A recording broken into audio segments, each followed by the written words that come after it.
Isihloko sethu sanamhlanje ngizogqugquzela ngokuthi sebenza kusakhanya. Kusebenza kusakhanya-ke kusho izinto ey'ningi, kodwa into engifuna sifokhase kuyo njengamanje. Khona la sifundiswa kakhulu eBhayibhelini, sifundiswa ngentuthwane, ukuthi intuthwane incane injalo, but iyawa-understand ama-seasons, ukuthi khona ama-seasons la kuzofana iqoqe khona, iqongelele, ngoba sizofika isikhathi la engeke isakwazi ukuthi isebenze. Sekufana idle lokhu ebekade iqoqa all along. Kwesinye isikhathi mfethu siyayisebenza imisebenzi esiyitshena ukuthi le misebenzi izolasta forever, kanti imisebenzi izoshintsha. Bekade ngifunda ngilandela abadlali bebhola, ku-interview abadlali bebhola mfethu abalimala bedlala ibhola, baba nama-injuries besabancane, thinking they still had a long career. Bedlala ibhola benganake, bethi hayi ngisaku-20, ngisazoretire mase ngiko-35 kuyale, kanti bazothola ama-injuries balimale. Ngithi mina sebenza usakhanya, ngoba kusengenzeka uyitshena ukuthi unesikhathi kanti isikhathi awusanaso.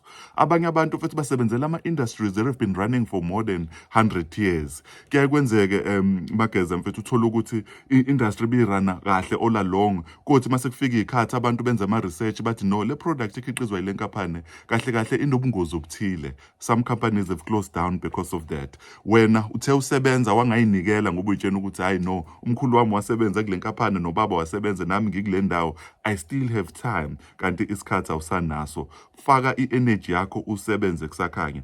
Young people are brimming with power and energy, yet their biggest mistake is assuming that they have unlimited time. Uma usamncane i-laziness izikubambe ngoba uthi uma uyibuka uyitshena ukuthi hayi ngisamncane isikhathi ngisanaso, kanti kuzofika isikhathi la kuzovesane kushabalale konke. Isikhathi day by day siyahamba. You need to ensure ukuthi noma yini uNkulunkulu akunikeza yona, whether isemsebenzini, whether isipho noma igift uNkulunkulu akuphe yona, zikhandle uzinikele usebenze kusakhanya, ngoba kuzofika isikhathi la uzoya khona kwi-retirement. Abanye abantu bafika kwi-retirement mfethu uthola ukuthi umuntu la esefuna ukuqala athathe imali ye-retirement akhokhele iy'kweletu. Why? Awulithathanga ithuba lokusebenza kusakhanya.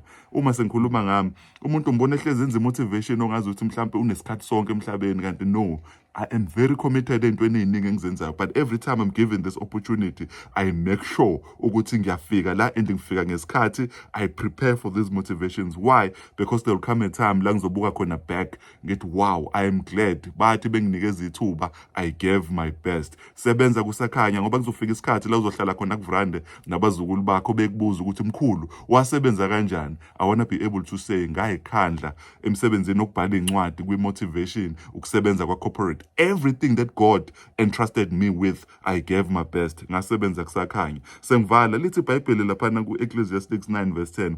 Whatever your hand finds to do, do it with all your might, for in the realm of death where you are going, there's neither working, nor planning, nor knowledge, nor wisdom. Sebenza kusakhanya ngoba konke uNkulunkulu akunike khona kwenze ngamandla akho onke, ngoba la uyakhona ethuneni akukho ukusebenza, bukho ubuhlakani, ayikho knowledge. Usakhona la emhlabeni, uvuka ekuseni emsebenzini, ngicela uzikhandle usebenze kusakhanya. God is love.